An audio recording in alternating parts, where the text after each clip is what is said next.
అనాదిగా వస్తున్న ఆచారం, మనిషికి మనిషికి మధ్య ఉన్న సంబంధం. ఆదిమానవుడి కాలంలో ఆకలి కోసం, కడుపు నిండాక స్థలం కోసం, బతకడం తెలిసాక ఎదగడం కోసం. పేర్లు మారుతున్నా వాటిని పొందడానికి జరుగుతున్న సాంప్రదాయం పేరు మాత్రం యుద్ధం. ఓసారి రాయలసీమ ప్రాంతంలో జనం దైవ సమానంగా కొలిచే ఓ రాజు.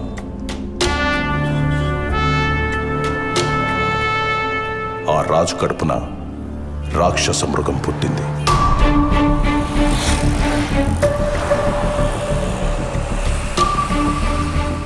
అది అధికార కాంక్షతో రగిలిపోతూ మంచి చెడు మర్చిపోయి తన మన భేదం లేకుండా మారణ హోమాన్ని తలపించే భీకర యుద్ధాన్ని సృష్టించి ఎదగడం ప్రారంభించింది.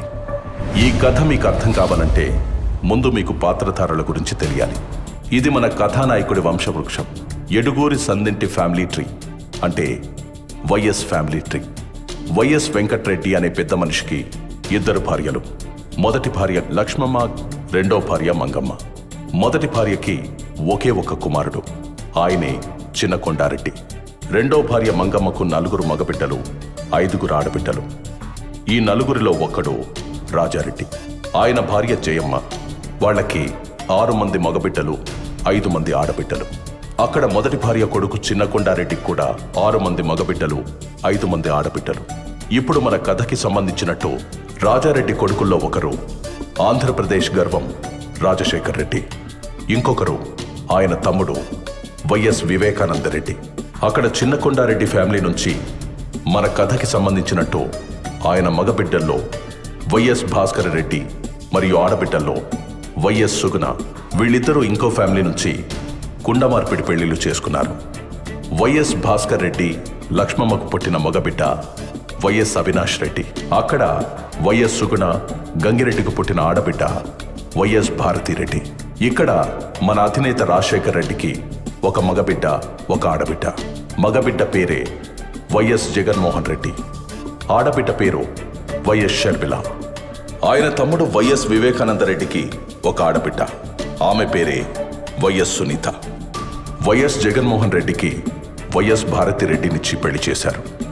వైఎస్ అవినాష్ రెడ్డి భారతికి మేనమామ కొడుకు. ఆయన రాజకీయ భవిష్యత్తు కోసం జరిగిన యుద్ధమే మన ఈ కథ.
నాయనా, నేను హైదరాబాద్ పోతుండాను.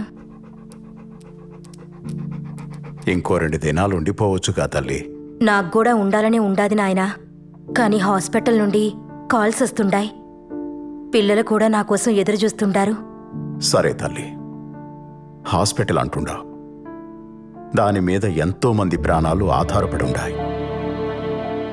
ఎవరి ఆలస్యం వల్ల వాళ్ళకు అన్యాయం జరగకూడదు. పోయిరా తల్లి. ఎక్కువ ఆలోచించి మీ ఆరోగ్యం పాడు చేసుకోకండి. టైంకి మందులు తినండి నాయనా. సరే అయితే పోయొస్తాను నాయనా. ఆశీర్వదించండి. మంచిది, క్షేమంగా పోయిరా తల్లి.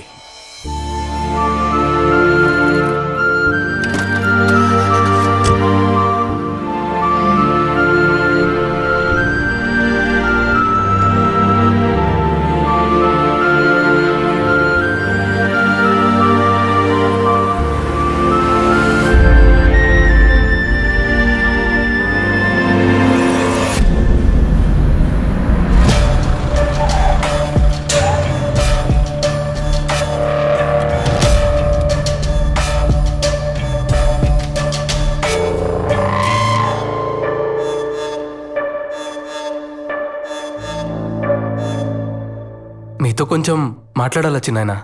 రాజకీయమా లేక కుటుంబ విషయమా? రాజకీయమే. అమ్మ ఆడబిడ్డలు లోపలికి పోయి నాకు మాట్లాడుకుందామా? నన్నే వెళ్ళమని నేరుగా చెప్పొచ్చు కదా. నా గురించి వాళ్ళనెందుకు పంపించడం? నాది కూడా ఈ కుటుంబమే. నేను మీలో ఒకటేనని ఏనాడు అనుకోలేదు కదా. ఎప్పుడు వేరుగానే చూస్తారు, వేరుగానే మాట్లాడతారు. అంతా నా కర్మ.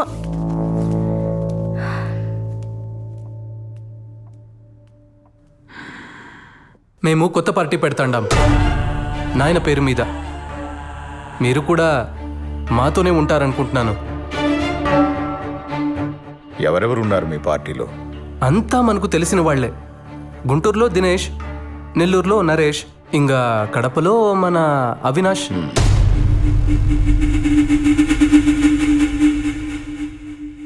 పులివెందుల రాజకీయం రాజారెడ్డి కుటుంబానికి మాత్రమే.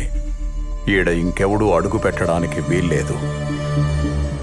ఏడున్న మందికి మంచి చేయాలని మేం పడ్డ కష్టం, చేసిన త్యాగం, కన్న కలలు మీకేమీ తెలీదు. తొందరపాటు నిర్ణయాలు తీసుకోకు. ఈ నియోజకవర్గం మన కుటుంబ కిరీటం, మర్చిపోకు. దీని గురించి మనం మళ్ళా అయినా మాట్లాడుకోవచ్చు లేచి నాయన. ఇంకో విషయం, మీ దగ్గరున్న మా నాయన భూమి నాకిస్తే. మీ నాయన భూమా?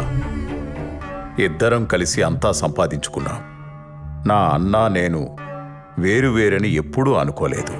అన్న భూమి కొంత నా పేరు మీద ఉన్నట్టే నా దుడ్డు కూడా చాలా వరకు ఆయన దగ్గర ఉండిపోయి ఉండాది. అయితే ఎప్పుడొస్తుంది మా చేతికి ఆ భూమి? ఎవరెవరికి ఏమేం రాసివ్వాలి? షర్మిలకు, విజయమ్మకు ఏం రాసివ్వాలి? నీకేం రాసివ్వాలి చెప్పు. ఇప్పుడే రిజిస్ట్రార్ ఇంటికి పిలిపిద్దాం. అంటే అది ఇప్పుడే ఇచ్చేయమని కాదులే చిన్నాయన. నువ్వింకా ఉండనివ్వున్నావుగా. మెల్లగా అన్ని చూసుకుందాంలే. మనం పెట్టే కొత్త పార్టీకి నువ్వే పెద్ద దిక్కుగా ఉండాలి చిన్నాయన. మిగతా చిన్న చిన్న విషయాలు, సీట్లు ఎవరికివ్వాలి, ఎవరిని ఎక్కడ నిలబెట్టాలి అనేవన్నీ నేను చూసుకుంటాను. మరి తొందరలోనే మీటింగ్ పెట్టి అనౌన్స్ చేసేయమంటారా? మీ నాయనకు నాకు రాజకీయ భవిష్యత్ ఇచ్చింది కాంగ్రెస్ పార్టీ. ఆ పార్టీని వదిలి నేనెక్కడికి రాలేను. ఆవిడకి ఎదిరిళ్లే ముందు ఒక్కసారి ఆలోచించుకో. ఎందుకంటే నువ్వు ఎక్కడెక్కడ ఏమేం చేశావో మీ నాయన కన్నా ఆవిడికే బాగా తెలుసు. నీ గతంలో ఉండే ఒక్క పేజీని బయటికి లాగిందంటే నువ్వు కూర్చుని కలగంటున్నది మొత్తం తలకిందులైపోతుంది. మీరు చెప్పిన వాటికల్లా భయపడుతూ ఉంటే ఉండే చోటు నుండి ఒక్క అడుగు కూడా బయటకేయలేం. అన్నిటికీ తెగించే పార్టీ పెడతాండా. అండగా ఉండాలనుకుంటే రండి, లేదంటే వెళ్ళొస్తానండి.